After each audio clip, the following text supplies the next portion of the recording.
Hey YouTube, Awesome Writer here. For today's video, we are going to be talking about a hot topic. No. We're going to be talking about the Lightning Collection. An issue or a subject that has been controversial, probably needlessly controversial from the very beginning of its release. And I'm not talking about it being needless now, I'm just talking about from the beginning. But recently, a lot of its problems have come to the forefront and things have only gotten worse in a lot of ways. And I wanted to talk about the situation, how I think things could change, how I hope they might change, my concerns, all that kind of stuff. But you know, the Lightning Collection has faced complaints, again, since the very beginning. And I've been in a very different place than a lot of the fandom. You know, I tend to be more lenient, not because like I'm a shill or something I get accused of often. It's just because I definitely have a different way of thinking and a different level of standard. And it's not until recently, and a few select incidents throughout its life, that stuff has really bothered me because I just want something different, or I just don't have the same things that people care about, you know, because I don't think it was until, quite honestly, very recently that the problems have become significant, you know, that it's really bothered me between the factor of the price rising and the quality decreasing. Obviously, you might know that my most recent reviews had 2 broken Lightning figures in a single wave. I was reviewing my Coda figure, or getting ready to review my Coda figure, and the foot popped off relatively easily. You know, it's a common problem I've seen with other figures, other Hasbro figures I've owned of other franchises, where you have this foot hinge and it's kind of bent a little bit and you got to move it back, and I've been able to move it back before. It was very recently a Star Wars figure I had, and I actually had to apply quite a bit of force to it, but I was able to push it back and it was all fine. And I kind of assumed the same thing with this one, and as I mentioned in that review, I did not put a lot of force on it. I was just kind of pressing on it lightly to like test, like, okay, is this what I need to do? And it popped off. And then after recording that, I was getting ready to do Izzy's review. And I had already taken the figure out and kind of messed around with it and got ready for the review, and it was just sitting there waiting to be reviewed. And right before I recorded, I'm like, actually, I want to switch the helmet out because I had Izzy's regular head on like it comes with, and I wanted to switch the helmet out because I was going to do comparisons. And I go to pop it off, and again, not a lot of force, just the normal amount of force, and the whole mechanism popped out. And apparently that's happened to other people. I guess other people's Coda's legs have completely fallen off. Izzy's heads, I've seen multiple ones of those, and that's honestly the first time I've had a Lightning Collection figure break. I cannot remember, I mean, there was the Nadeshiko incident of the Figure Arts days, but I can't remember any of my Lightning figures breaking, or even any accessories breaking that I can think off the top of my head. And that's the thing, is Lightning Collection isn't necessarily the highest quality. And, you know, sometimes you'll get figures that feel cheaper in terms of they might have looser joints. You know, that's been sporadic all throughout the line. I mean, recently I just got the Street Fighter figures, and the Hawk and Phoenix Rangers both had kind of a loose figure feel, but they never felt brittle, in my opinion.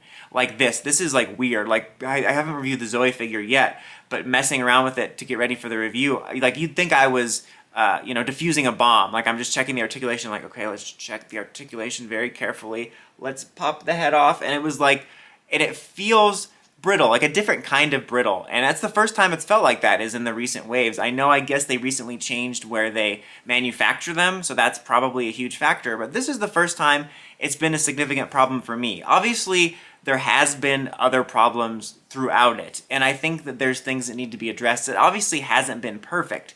You know, I think some of the biggest issues we've faced are, I think one of the biggest ones was the White Ranger's helmet. Like, again, kudos to them for replacing it for free, and the replacement looked good, but holy crap, how did they greenlight that? Did they think nobody was going to notice? Like, that's a major mistake. Like, there's like there's the little insignificant things that people complain about, but that's like, dude, that's like, you basically didn't have his face on. And then there's stuff like the inconsistencies with various helmets in various series, where my opinions on those kind of vary. Like, I've talked about this in past videos, but that only really bothers me on a logic level. Like, at the end of the day, it's something I can kind of gloss over in a lot of ways. Like the Zeo helmets. You know, it's supposed to have a white outlining around the visor, but some of them have silver, some of them have white. Honestly, I don't give a fork if they were all silver. It looks close enough, and when it's at a distance, it looks fine. I just want them to match. But even then, when they don't match, that's also something I personally can gloss over. Because when they're on the shelf, the white and the silver blend together fine enough. But it's the logic that bothers me. It's like, if you did it right once, why can't you do it again? The SPD ones are more noticeable with the inconsistencies because you have ones like pink or red that look more bald, and then you have ones like blue where it's got the white outlining, which is a lot thicker outlining than the Zeal one. The Zeal one's almost a non-factor for me, but the outlining on the SPD helmets is a lot thicker. So like SPD blues look really good. So when those are on the shelf, you do notice the helmet's looking different. And again, the thing that bothers me most about that is the inconsistency. So we faced problems like that all the time, whether it's the helmets not matching or stuff like, you know, the early mmpr helmet sculpts being some of the most inaccurate head sculpts that they're having to redo, which is not uncommon. Stuff like accessories too, inconsistent happenings. You know, Blue didn't have his tonfas or whatever in Zeo, and they had to put it with a cog. So there's been all kinds of little problems like that all throughout. And I don't think that they were non-problems, you know. There were definitely stuff I think that needed to be addressed, and I think that throughout its whole life, it seems like they always take that old, you know, 2 steps forward, 1 step back, because I would see them try to make improvements and listen to things, but then they would have some of the same issues pop up or new ones. But to be honest, until recently, for the most part, it was just kind of, for me, isolated incidents where it was like, yeah, these little things suck, but they'll be ironed out. They'll probably be fixed figures or reversions later. And, you know, a lot of this stuff is stuff that happens in Hasbro's other lines. If you've ever collected them, know someone that's collected them, or even just paid attention, you know, whether it's Marvel Legends or Star Wars Black Series, you'll get stuff like that. You'll get paint inconsistencies or missing accessories and all that kind of similar stuff, you know. So it's not like it's unique to PR. And I think that's brings me to my problem with the Lightning Collection criticisms. Is this isn't why I'm more lenient, it's just that I think that the legitimate criticisms and discussion about the problems, whether it's now when there's more significant problems or in the past when it was more sporadic, get drowned out by a lot of toxicity. And I hate throwing that word around. People hate that word's been thrown around a lot, but really, like, everyone's gonna have different things they care about. But I think there's a lot of people that are looking at the Lightning Collection with a fine-tooth comb. And, you know, again, you can care about what you care about. I'm not here to tell you what to care about, but like, people are like being ridiculous, like, oh my god, can you believe it? It's missing this detail. Hasbro's trying to kill the brand because it's missing this gold. Like, seriously, people. There's stuff that I see people complain about, so many things that I would consider to be non-problems, and I think that gets drowned out. That drowns out the actual criticisms, or people that are like, they're trying to kill the brand on purpose. No, they're not. And how would, like, sabotaging a couple figures be the most efficient way to do that? And stuff like, oh, they're woke, that's why the quality's bad. It's like, so even when the problems weren't so bad, it was always tough for me to engage in conversation about the Lightning Collection because it gets so ridiculous. The fans get so entitled and they get so toxic, and you can't have a balanced conversation. Like, right now, we probably need to be having a balanced conversation about these legit problems that are happening, that are creating these terrible figures that can be really bad for the brand and can be bad for the toy line. But they get drowned out by people honing in on these small little things, or looking at it in these big, broader conspiracies of like, oh, Hasbro hates it and they want to kill it and all this stupid stuff. And I think that we need to have a more level-headed conversation about it, because it is getting worse now. Even with stuff like the windowless packaging, you know, that was always a problem. One of our issues we had to deal with early on was like, you know, honestly, actually I haven't had to deal with this a lot recently. There's been more other problems recently, but one of the earliest problems was like the paint mistakes. You know, you'd have like a white splotch on the helmet or like little black splotches or whatever, so you'd have to look in the window and get the White Ranger that didn't have the problem. But now you can't do that. You know, there was always some figures you couldn't do it with, like, you know, Amazon exclusives, because they were windowless, but also you ordered them online so you couldn't check it. But now you can't check it at all. And, you know, they do this new plastic-free packaging, and I know what they're going for, but I don't think the presentation and packaging of that helps. Basically, you got the figure and the accessories in these two little wax paper packagings. And honestly, the little paper packaging for the accessories I'm fine with, because it's a lot nicer than having to just pop all the little hands out all the time. Although sometimes you could get little bent weapons and stuff. But the figure's always like thrown in there like this. They're like Laura Palmering it. I wish they could just tie them down with those little like twine cardboard ties. Like, you might know what I'm talking about. You know, I'm sure if you bought other toys in the past, you've seen those ones where they're kind of twist tied on there, but now a lot of toy companies are using this more, I guess, disposable one that's like this cardboard thing. I wish they could just tie them down with those inside the packaging so it looks better and it makes it look cheap, and I think it creates this situation where the figure can get bent and move around, and it can make joints looser, it can have the figure bash against itself and cause little like dents and stuff. And also, you know, like I said, with weapons, like if there's a weapon that might break or bend, you'd be able to tie that down. I wish they would do that. It's like all kinds of those little things where it feels like we're progressing but we're going backwards. It's like weird. Like it feels, and the price has gone up. That's the thing too, is about price. Talking about price, the price has gone up, which makes it worse. And that's kind of where I've always sat on this weird scale in regards to this, in terms of the price, because everybody's gonna have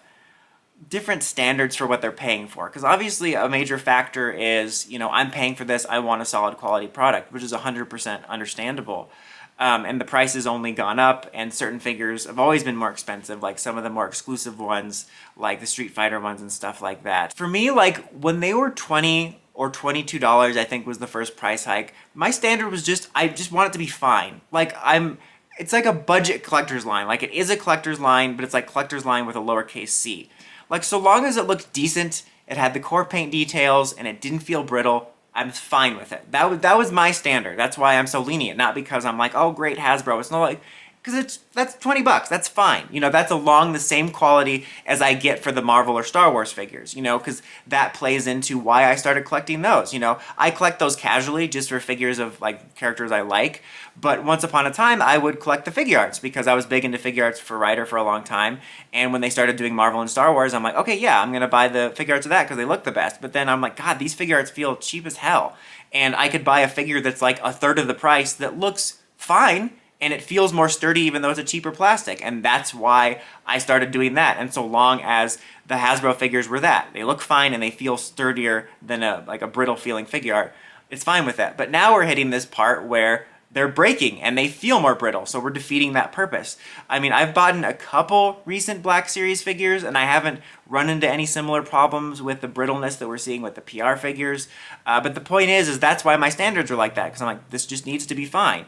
But what I find interesting is on the flip side with the Zap stuff. The Zap stuff is like that premium, more expensive, $160 type of deal. And I find it interesting, the feedback that I get on that is like reversed, where people are scrutinizing the $20 figure like it's a $300 purchase. And then they're like, you need to like cut the Zap more slack, even though it's $160. Like, I'm going to be more critical of the Zap Megazord because it's $160 than like a $20 figure.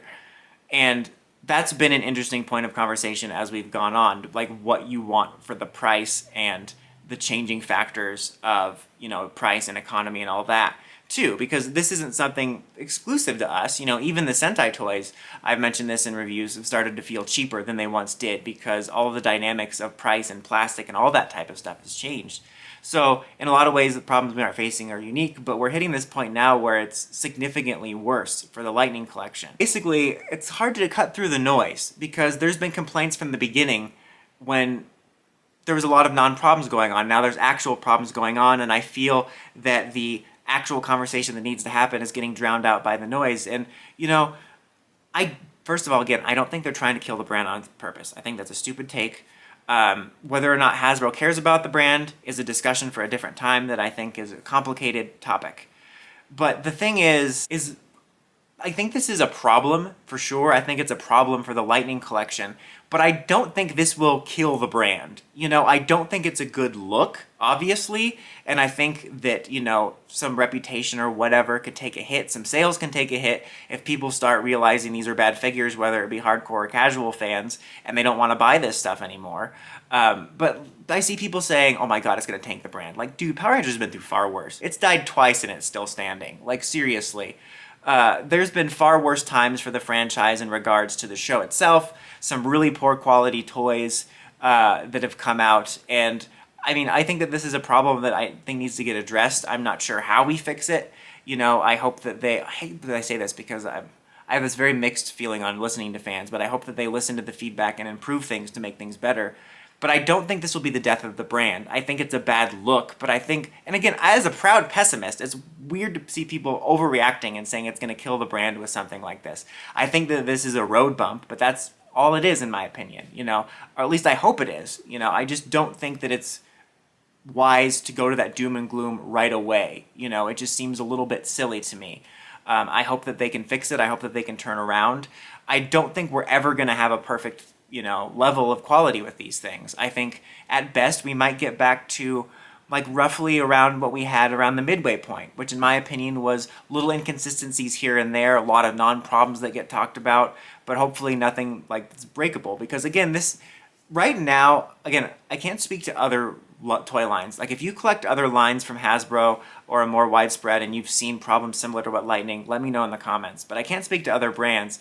But you know, this brittleness and this wave of problems isn't something I'm experiencing with any of the other Hasbro stuff I've collected recently. Curious to see if it's spreading out into other waves of like, you know, Transformers or Marvel stuff that I don't know about, or G.I. Joe I think they do. I don't collect that, so I don't know about that. But I'm curious to know that. But the point is that this like this wave here with the broken stuff and some of the recent problems, or even like with the Ninja figures coming with missing parts and broken parts out of the packaging, is very recent stuff. But it is important to note that a lot of these issues we've been having are pretty common for Hasbro products. I'm not saying that, no, you just have to accept it away, but it's not a unique case. I feel a lot of times fans take it too personally. They think they hate Power Rangers, they're doing this on purpose. Like, no, there might be a little bit less effort put into it because they don't care about it as much, but not in the sense that they don't care overall. But it's not unique to PR. It's not targeted. It's not a targeted thing. It's going to be an interesting time, guys. I might make another video about my future with the Lightning collection, but it's going to be interesting to watch, interesting to see the next few waves, to see if the quality of the next wave, like with Mesogog and Dino Thunder Tommy, are similar, if they try to make any improvements, if they address it in any way, especially with so many of the widespread problems. But let me know what you guys think of the current situation and how you hope it can improve in the comments as always. Until next time, don't forget to like, comment, subscribe, and climb the steps and ring that bell so you can get notifications for my videos. Dawson Ryder, signing out.